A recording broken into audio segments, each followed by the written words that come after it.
convocamos para hablar sobre un tema sumamente difícil como el cáncer de mamas y lactancia.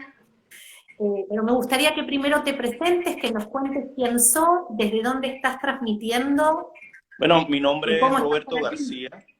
Yo soy cirujano oncólogo acá en Panamá.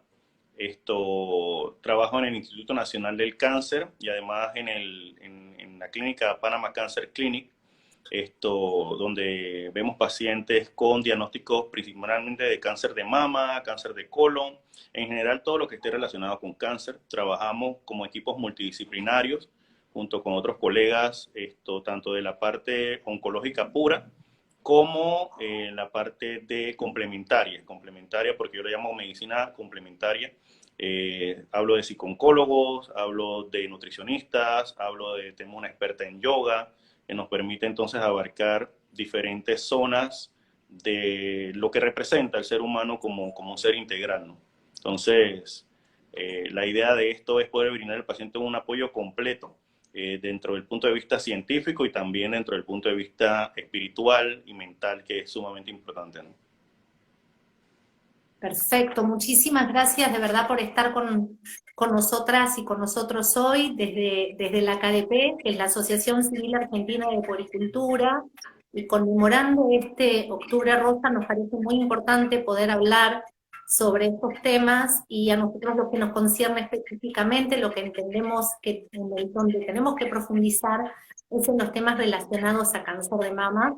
Y justamente una de las miradas que nos resultó sumamente interesante tuya como profesional, es esta mirada integral del paciente, ¿no? De que no somos partes.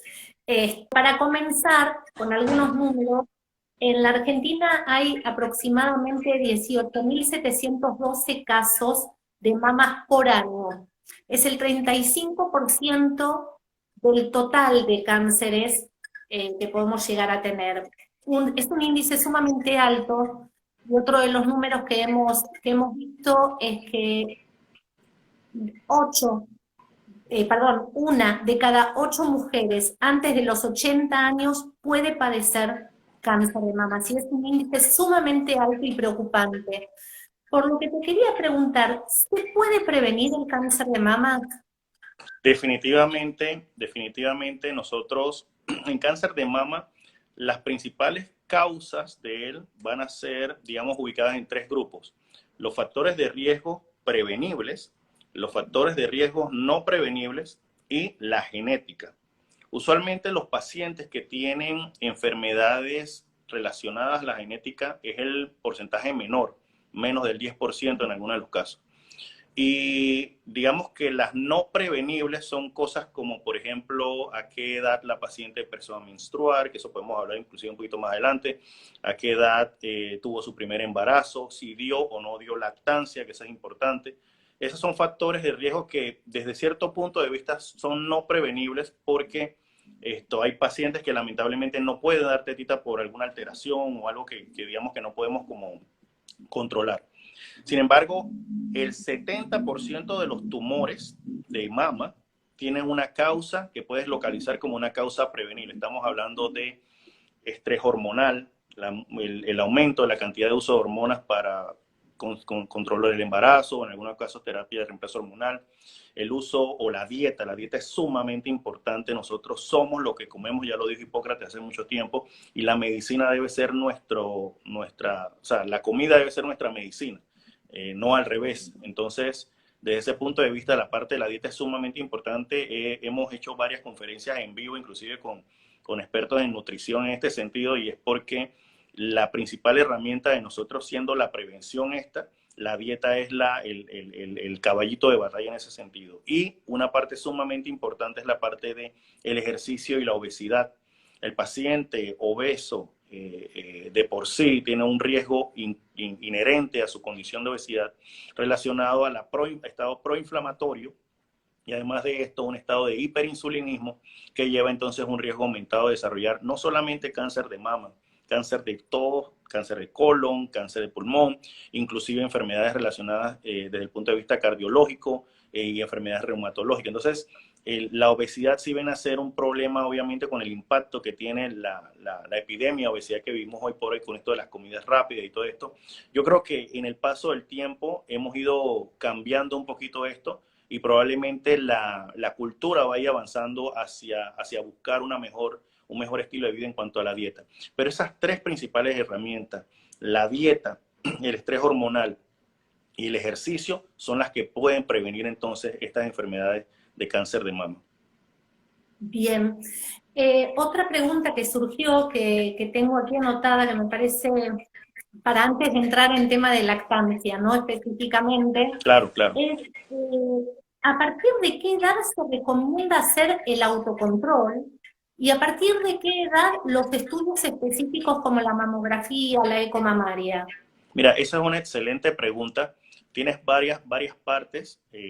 La primera es, ¿en qué momento yo empiezo a hacer un control salud? Un control salud. Normalmente nosotros, los adultos, después de pasar nuestro periodo pediátrico, cuando ya nos convertimos en un adolescente, una vez cada cierto tiempo se le va a dar una cita al paciente pediátrico y después de adulto, a partir de los 21 años, se recomienda un control salud. Ese control salud, dependiendo del médico de cabecera y obviamente de los factores de riesgo ajustados al paciente, va a evaluar cosas como cómo está la glicemia, cómo está el colesterol, y en el caso de que el paciente tenga algún antecedente importante familiar de cáncer, evaluar entonces ya sea cáncer de colon, cáncer de estómago o cáncer de mama en muchos casos. Entonces, ¿cuándo empieza realmente, digamos, la búsqueda de una detección temprana del cáncer de mama con el tamizaje? A los 40 años de edad. Eso lo recomiendan la mayoría de las asociaciones a nivel internacional. Algunas hablan acerca de iniciar a los 40 años de edad y en pacientes de bajo riesgo cada 2 años, pacientes de riesgo intermedio entonces cada año y pacientes de riesgo alto entonces hacer la mamografía anual y cada 6 meses entonces un ultrasonido mamario. Sin embargo, hay pacientes de riesgo alto que tienen, digamos, un pool genético importante o familiar importante con cáncer de próstata, cáncer de mama, cáncer de estómago. Tienen un pool, digamos, más amplio, porque estos cánceres, a fin de cuentas, son como errores de nuestro material genético que se van expresando en diferentes partes de nuestro cuerpo. Entonces, si la persona tiene muchos antecedentes, no solamente de mama, sino de otro tipo de cánceres, esa paciente se consideraría una paciente de alto riesgo y se puede utilizar entonces un tamizaje hasta los 35 años en vez de esperar hasta los 40 años, como un riesgo más alto en ese paciente. Bien, como para también prevenir, ¿no? Exacto. Y poder tomar a tiempo, que me parece que es lo muy importante en estos casos.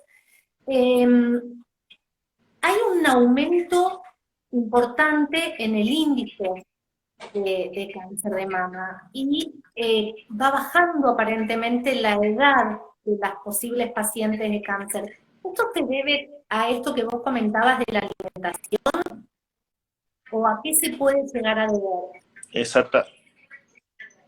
Exactamente. Mira que hace un rato cuando mencionas las estadísticas argentinas, 18.000 casos, para nosotros acá en Panamá es algo abrumador, pero la incidencia, como tú lo dices, ha aumentado en los últimos años y la curva de edad, que usualmente empezaba a los 65 años de edad, yo tengo pacientes que he visto que 35, 30, 32 años, tengo inclusive un caso muy particular, una paciente de 18 años de edad, la cual salió una mutación de un gen relacionado con el cáncer de mama y tuvimos que hacer una mastectomía profiláctica. Entonces, tenemos muchos casos ahora que la curva se ha movido. Esto se ha relacionado mucho a varias cosas. Uno, como comentábamos hace un rato, la dieta. Dos, nuestro nivel de estrés día a día ha crecido mucho comparado con épocas anteriores. Solamente tú sales de tu casa y te enfrentas al tráfico y ese es un disparo de cortisol gigantesco en tu cuerpo y esto se produce obviamente como una respuesta sistémica. Cada vez que la persona está o en ansiedad o en estrés, hay una liberación de muchas hormonas, entre ellas el cortisol, que es una hormona que se ha mostrado que disminuye las defensas innatas de la persona. Y con esto obviamente hay un aumento del riesgo de que nuestro propio sistema no se pueda defender de una alteración dentro de él y se genera entonces una enfermedad maligna, ¿no? Con respecto a la lactancia, ¿por qué decimos que la lactancia previene el cáncer de mama? ¿Cuál es el motivo? Una muy buena pregunta. De hecho creo que es la pregunta central de todo esto. Y el motivo primordial de esto es que la glándula mamaria durante su desarrollo, después de esto, la pubertad, que es cuando empieza a crecer la glándula mamaria por una estimulación hormonal, ya que después del desarrollo las niñas empiezan a producir un poquito más de estrógenos y progesterona de sus ovarios, y esto produce entonces el crecimiento gradual o hipertrofia de la mama. Esas células que están en la mama, ellas no llegan a ser maduras. Son células que están aumentadas de tamaño, que han ido aumentando de tamaño, pero no se comportan con un grado de diferenciación suficiente. La glándula mamaria de una persona que no ha dado lactancia, que no ha permitido que la glándula desarrolle, digamos, que la evolución que la naturaleza, o para lo que la naturaleza la creó, no permite que esa glándula se diferencie o madure, es una glándula ya con una función establecida. Entonces, cuando tú tienes un tejido que es un tejido inmaduro, es un tejido que es fácilmente se puede ver afectado por aumento en la cantidad de hormonas circulantes, fácilmente se puede haber establecido por radicales libres, por el efecto del estrés oxidativo, por el efecto de golpes o traumas. Entonces, ese tejido puede cambiar más fácilmente. Entonces, la lactancia viene a ser un factor de protección para el desarrollo de cáncer de mama porque permite que la mama complete su fase de maduración. El beneficio que ofrece la lactancia es muy elevado para los pacientes, disminuir el riesgo de cáncer de mama. Ahora, ojo, no significa que no puede pasar, puede pasar, y yo he tenido pacientes que me dicen, doctor, tuve 3 hijos, a los 3 hijos le di lactancia, pero por otro lado ves otras cosas. Por ejemplo, puede ser que es una paciente pasadita de peso, puede ser que la dieta quizás no fue la mejor, o puede ser que tiene un pool genético grande de familiares con cáncer de mama. Y esto. La búsqueda de esto es que siempre se tome la lactancia como un factor que va a disminuir el riesgo inherente en todas las pacientes. Acá pregunta Zamora Fiesta, ¿antecedentes de linfomas también serían a tener en cuenta para comenzar con los controles? Definitivamente cualquier enfermedad maligna, ya te digo, es una alteración en ciertos movimientos dentro de tu material genético o DNA que fallaron de controlar que la célula no se replicara de más o que la célula la célula replicase en algún momento o no se replicase en algún momento. Entonces, ese sistema falló. Entonces, ese sistema puede fallar tanto en las células de la sangre como en las células de la mama, como en las células de otros órganos y producir otros tipos diferentes de cáncer. Entonces, cualquier antecedente de cáncer, digamos que uno lo relaciona con un riesgo aumentado con respecto a la población de desarrollar otros tumores. Por eso tiene que tener un seguimiento por un tiempo prudencial. ¿Qué porcentaje de relación tiene una galactorrea con el cáncer sin embarazo previo? Bueno, las causas de las galactorreas usualmente se relacionan a desajustes hormonales. Nuevamente, la glándula es un órgano que responde mucho a la estimulación hormonal, inclusive una alimentación que, ponte, tengo ejemplos que te puedo decir con respecto al uso de carnes blancas. Las carnes de pollo utilizan mucho hormonas para que el animal crezca un poquito más y poder entonces, digamos, ser más comercial para el vendedor. Esas carnes cargadas en hormonas pueden producir que la mama se estimule y produzca inclusive leche, que es lo que le debe a la galactorrea, aunque no tenga un embarazo previo o haya tenido un embarazo durante el momento de la galactorrea. También situaciones relacionadas a sobresecreción de prolactina. Es sumamente importante. La prolactina es una hormona que se produce en la hipófisis y que puede ser resultado inclusive del estrés, el aumento de la prolactina. Entonces son situaciones que quizás uno no conoce, pero son desbalances hormonales. Aquí, como el dato digamos yo, el super tip importante aquí es cuando la galactorrea o la secreción es unilateral. Si es bilateral, usualmente es algo hormonal, algo que probablemente sea algo benigno. Pero si es unilateral, entonces sí hay que echarle un ojito y estar un poquito más pendiente de eso.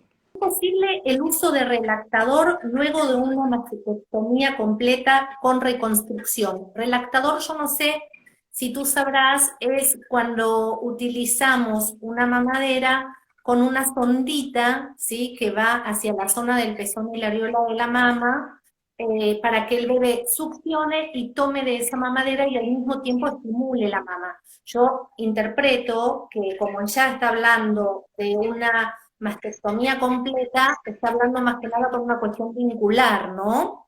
Exacto, y no hay ni una contraindicación, no hay ni una contraindicación porque una vez el tejido ha sido mastectomizado, el riesgo de que pase algo al bebé o que tenga algún problema relacionado con esto no pasa nada. Acá nosotros tenemos esos dispositivos también y son súper para las pacientes, sobre todo las pacientes con cáncer de mama temprano y las pacientes que han desarrollado una enfermedad antes de los tratamientos. Recordar que muchas veces estas pacientes, después de someterse a los tratamientos de quimio y radioterapia, algunas veces pierden la fertilidad. Entonces, esa parte es importante siempre tomarla en cuenta con una paciente joven que desea tener bebitos, siempre consultar a un infertólogo para que se vea antes que sea muy tarde o que la pregunta no haya nacido, ¿no?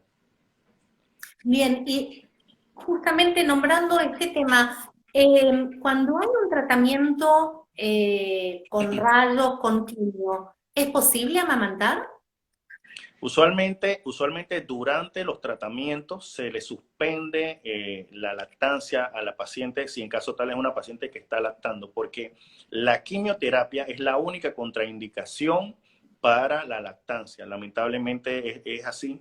Inclusive los antibióticos no afectan, los medicamentos para el dolor no afectan, pero la quimioterapia o citostáticos sí no son los únicos medicamentos que pueden afectar a nuestros bebitos y es la única contraindicación para la lactancia. Todo lo demás no.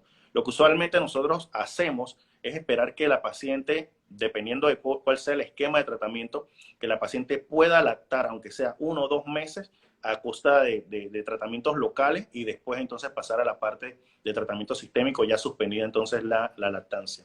¿Es necesario destetar con aparición de nódulos y la indicación de punción? No es necesario destetar al, paciente, al bebito. El bebito, mientras siga produciéndose leche, puede tomar esa leche, no va a pasar nada, no le va a transferir células tumorales a través de la leche, eso no va a pasar. De hecho, el riesgo de que eso pase es tan bajo y aunque pase, el mecanismo de defensa del cuerpo del bebito dentro de su estómago va a tener un ácido bien fuerte que va a destruir por completo cualquier cosa mala. Entonces, lo que sí es que si tiene una lesión grande en esa mama, utilizar la otra mama y obviamente la evaluación médica de la mama donde aparece la lesión, ¿no? Pero eso de que haya una transmisión por algún nódulo hacia el bebito, mentira. O sea, el bebé tiene que seguir tomando su tetita porque eso es lo que le va a permitir a él tener una ventaja dentro del punto de vista inmunológico y obviamente el lazo afectivo que se crea con la unidad maternal va a ser sumamente amplio si completamos nuestra lactancia a cabalidad, ¿no? Que se detecta cáncer de mamas durante el embarazo, en muchos casos. ¿Esto a qué se debe? ¿A los controles? ¿A que hay de repente más control sobre una embarazada? ¿O se debe No, a alguna otra razón? va a ser un poquito más relacionado. Tú sabes que durante el embarazo la mujer sufre cambios maravillosos en su cuerpo y obviamente es un ser dador de vida. Entonces, desde ese punto de vista, su cuerpo produce muchas hormonas que permiten que la vida crezca, que permiten que la vida florezca, obviamente en el bebito, para que él siga creciendo y alimentándose más rápidamente. Pero hay ciertas células de nuestro cuerpo que aprovechan esas hormonas y entonces digamos, diluvio de hormonas, procrecimiento, hacen que entonces estas células cambien su configuración y puedan desarrollar entonces enfermedades de este tipo, ¿no? Entonces, más que todo es relacionado a eso, más que a la detección en las mujeres embarazadas, ¿no? Es el mismo insumo hormonal que hace que puedan desarrollarlo. Pregunta Julieta, ¿qué pasa con las mamas afibradas? ¿Es Ok. motivo de preocupación o puede ser por la fluctuación hormonal normal del ciclo? Ok. Supongo que lo que ella me habla es acerca de lo que antes llamaban enfermedad fibroquística de la mama, que ahora actualmente se llama cambios fibroquísticos mamarios.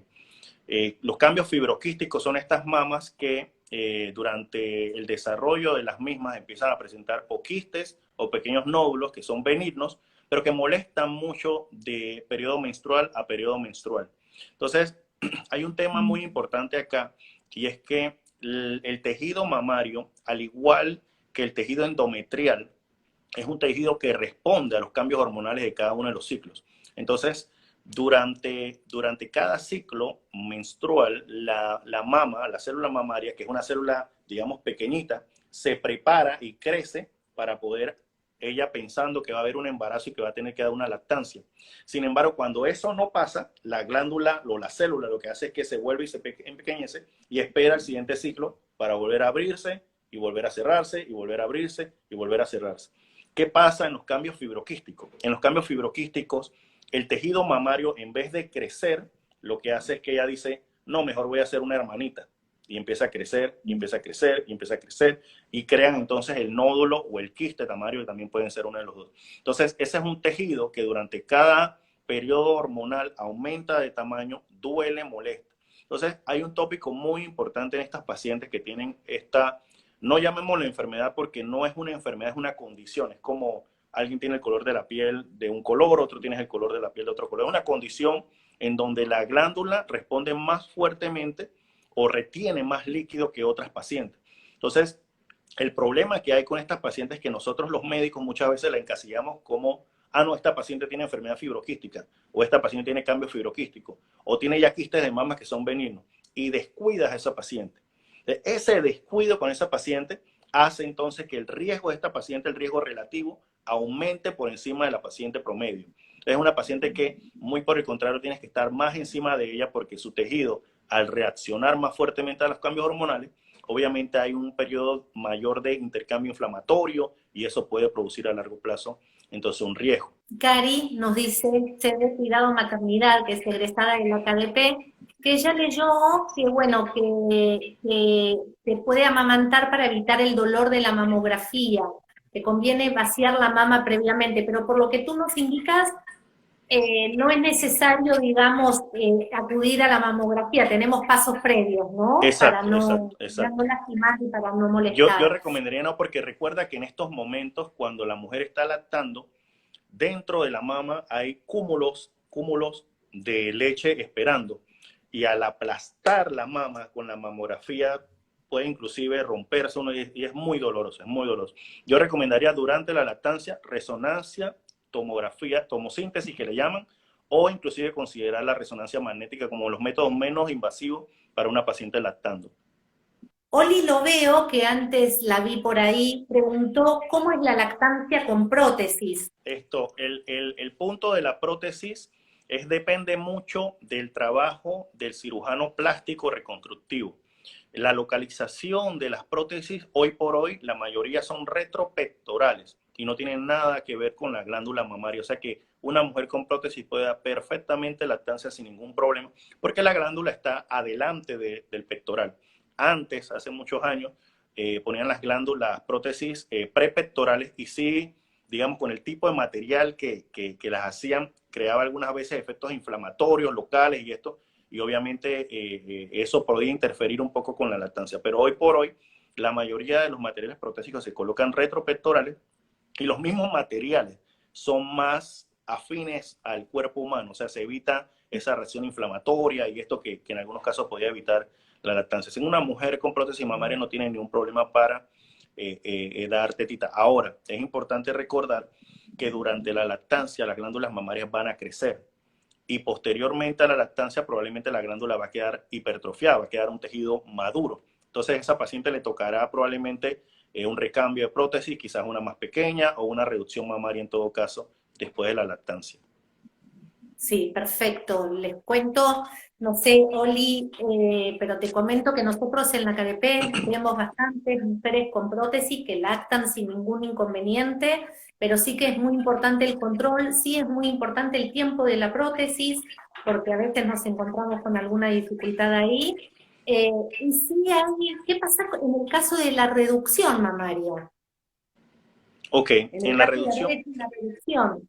en la reducción mamaria nosotros tenemos que tomar en cuenta, nosotros en la mama tenemos tejido glandular que está muy anterior a la mama y tenemos el tejido de soporte que está más posterior, que usualmente es el que el cirujano plástico digamos, toca o mueve o disminuye en todo caso. No es un tejido más que todo graso, que es un tejido de soporte y que la glándula utiliza como una fuente de almacenamiento de energía para el momento de la lactancia. Entonces, siempre y cuando el cirujano plástico no toque la glándula en sí, que es lo que está pegado al pezón, nosotros, o sea, puede hacer toda la reconstrucción mamaria que tú quieras, esa mujer puede dar lactancia sin ningún problema.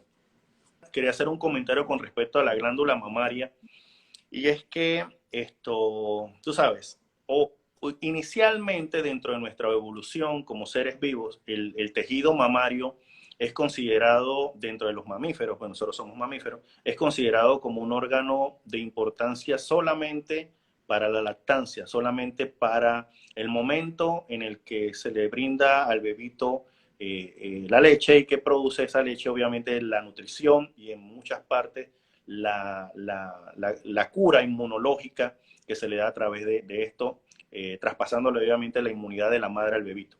Y eso es sumamente importante. Pero también es importante recalcar también la importancia que tiene la glándula mamaria como un ente psicológico y como un ente estético e inclusive como un ente erótico. ¿Por qué? Porque nuestra sociedad ha cambiado, digamos, mucho y ha avanzado muchísimo en el paso del tiempo. Y hoy por hoy, una mujer a la cual tú le propones una cirugía de mastectomía radical, en donde básicamente las vas a mutilar, es una mujer que sufre mucho en muchos aspectos. Nos ha pasado, o te lo digo por experiencia propia, pacientes de 60, 65 años de edad, a los cuales tú le dices que hay que hacer una mastectomía, y el paciente, los familiares, otras personas le dicen, no, pero es que no es necesario ya tú no vas a dar tetita, ya tú para qué quieres eso, tú ya no vas a ser eróticamente activa, muchas cosas. Entonces, desde ese punto de vista hay que entender que la glándula mamaria viene a ser el signo por excelencia de la feminidad. Esa mujer de 65 años que has mutilado, esa mujer en su mente ya no siente que puede ser mamá. Aunque sea mamá ya no piensa que es una nodriza, ya no piensa que puede dar el fenómeno de darle a su hijo nutrición, de darle a su hijo su inmunidad. Además de esto, como mujer, a pesar de que no tenga, digamos, una actividad sexual activa, como mujer, ella resiente no ser suficientemente mujer por no tener mama. Una analogía que siempre le hago sobre todo a los esposos de las pacientes con cáncer de mama es, imagínate tú con cáncer de próstata a los 50 años que yo te diga, tengo que quitarte los testículos. Esa es la misma analogía, porque en ese sentido el hombre deja de sentirse macho, deja de sentirse andrógeno. Entonces, la mujer, nosotros lo que buscamos hoy por hoy es tratar de disminuir la tasa de mastectomías. ¿Cómo? Detección temprana, prevención de la enfermedad, localizando esos tumores muy, muy pequeñitos que ni siquiera se han empezado a comportar mal, que todavía son microcalcificaciones, para poder entonces brindarle a las pacientes cirugías conservadoras y que su vida siga adelante. Ya te digo, pacientes, mucha pena con pacientes con mutaciones, BRCA1, BRCA2, que de temprano en su vida tienen que hacerse resecciones de mastectomías completas. Aunque te hagas reconstrucción, esa paciente, desde el punto de vista erótico, no es lo mismo una glándula reconstruida que la glándula usual. Ya esa zona no siente igual. Desde el punto de vista de funcionalidad como mamífero, esa paciente que no tiene mama, que es mastectomizada, no va a poder dar lactancia. Y desde el punto de vista psicológico, ella, a pesar de tener el tejido mamario, igual no se siente nodriza, no va a tener ese nexo tan importante que existe entre la mamá y el bebito a la hora de alimentarlo, a la hora de sentir ese primer aliento de él hacia ella o de ella hacia él. Entonces, desde ese punto de vista, nosotros buscamos mucho esto de la detección temprana y obviamente la prevención para disminuir las tasas de mastectomía que han ido disminuyendo a lo largo de los años. Y gracias a Dios, la mayoría de los cirujanos y la mayoría de los oncólogos siempre es lo que buscamos para que esto se pueda dar. Yo creo que ese es, digamos, mi comentario. De verdad que es algo que me gusta mucho porque representa para mí como la importancia que es integrar al ser humano, que no es solamente un ente biológico, que no es solamente una masa tumoral que está ahí, sino que tiene otras aristas que nos ayudan mucho. De hecho, hay estudios que hablan acerca de cómo las pacientes mastectomizadas tienen menos adherencia al tratamiento con respecto a las pacientes que son no mastectomizadas o que se le hace una cirugía conservadora de mama. Claro, totalmente, es absolutamente lógico, me parece genial que lo puedan ver, eh, porque es tan difícil encontrar que nos vean como una unidad, ¿no? Como las personas que somos, que no somos una parte, un órgano, ¿no? Exacto. Eh, y es muy importante lo que acabas de decir, es sumamente importante, es parte de nuestra identidad, es parte de nuestra femineidad, y claro que sí, así que muchísimas gracias. El doctor es el doctor Roberto García Castillo, lo pueden encontrar en Instagram, lo pueden seguir. Hay mucho material en tu Instagram, así que tengo mucho interés. Contanos cómo es tu Instagram, así te seguimos. Ajá. Mi Instagram es Roberto García MD. Es un Instagram profesional y básicamente lo que buscamos es tratar de enseñar tanto a nuestros pacientes como inclusive a otros colegas de lo importante que es unirnos como médicos para trabajar por el paciente, que el paciente no represente solamente una enfermedad, sino que es un ser humano que tiene muchas cosas que no solamente son las partes orgánicas, sino que el ser humano tiene espíritu, el ser humano tiene una mente y el ser humano obviamente es como su parte biológica. Entonces la idea es lo que nosotros trabajamos mucho, es la multidisciplina. Muchos especialistas tratando de llevar al paciente adelante, sobre todo en la parte del cáncer, y siempre nuestra batuta primordial es, uno, la prevención, que es lo más importante, y la detección temprana, porque esos son los que realmente salvan vidas en todos los casos. Entonces esa es nuestra guía siempre, ¿no? Muchísimas gracias, enorme la labor que hacen, enorme, y se agradece. Muchísimas gracias, ha sido muy didáctico y esperamos continuar Cómo con no, a esta la orden. conversación. Muchas gracias.